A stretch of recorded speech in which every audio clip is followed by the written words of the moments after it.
ஸ்ரீ கிருஷ்ணா பொறியியல் மற்றும் தொழில்நுட்ப கல்லூரி மற்றும் CII உடன் இணைந்து தொழில்துறை மற்றும் கல்வி நிறுவனங்கள் பயன்பெறும் DXH திட்டத்திற்கான மையம் துவக்கம் மற்றும் புரிந்துணர்வு ஒப்பந்தம். கோவை குனியமுத்தூரில் உள்ள ஸ்ரீ கிருஷ்ணா பொறியியல் மற்றும் தொழில்நுட்ப கல்லூரி DXH உடன் புரிந்துணர்வு ஒப்பந்தம் நடைபெற்றது. இவ்விழாவில் ஸ்ரீ கிருஷ்ணா கல்வி நிறுவனங்களின் தலைவர் மற்றும் நிர்வாக அரங்காவலர் மலர்விழி, அரங்காவலர் ஆதித்யாவுடன் இணைந்து தலைமை தாங்கினார்.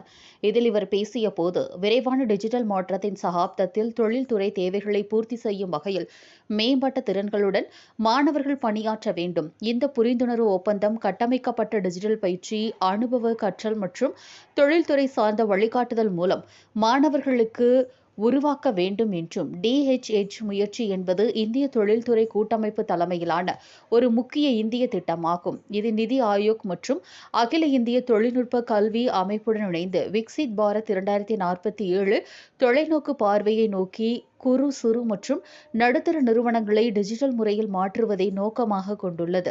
இந்த முயற்சி மேற்கூறிய நிறுவனங்களை தொழில்நுட்பம், கல்வித்துறை மற்றும் அரசாங்கத்துடன் இணைக்கும் ஒரு சூழல் அமைப்பை உருவாக்குகிறது. டிஜிட்டல் மற்றும் தொழில்நுட்பங்களை ஏற்றுக்கொள்வதன் மூலம் உற்பத்தி திறன், மீள்தன்மை மற்றும் உலகளாவிய போட்டித்தன்மையை மேம்படுத்துவதற்கான கருவிகள், அறிவு மற்றும் கூட்டாண்மைகளை வழங்குகிறது. இந்த புரிந்துணர்வு ஒப்பந்தத்தில் இக்கல்லூரியின் சார்பாக தலைமை நிர்வாக அதிகாரி சுந்தரராமன், DXH சார்பாக சிவாஜி சென் ஆகியோர் கையெழுத்திட்டனர்.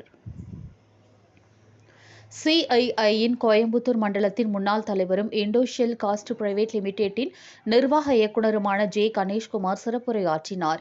இந்தியாவின் சிறு குறு இதில் துறைக்கு டிஜிட்டல் அதிகாரமளிப்பதன் முக்கியத்துவத்தை வலியுறுத்திய அவர், பொறியியல் பட்டதாரிகள் புதுமை சார்ந்த மனநிலைமையை ஏற்றுக்கொள்ள வேண்டும் என்றும் வலியுறுத்தியுள்ளார். வீடியோ கான்பரன்ஸ் மூலம் தொலைதூரத்தில் இணைந்த CII-யின் துணை இயக்குநர் ஜெனரல் சுஜித் ஹரிதாஸ், MSME-களில் தொழில்நுட்ப ஏற்றுக்கொள்ளலை விரைவுபடுத்துவதில் DXH போன்ற தேசிய டிஜிட்டல் உருமாற்ற முயற்சிகளின் முக்கிய பங்கை எடுத்துரைத்தார்.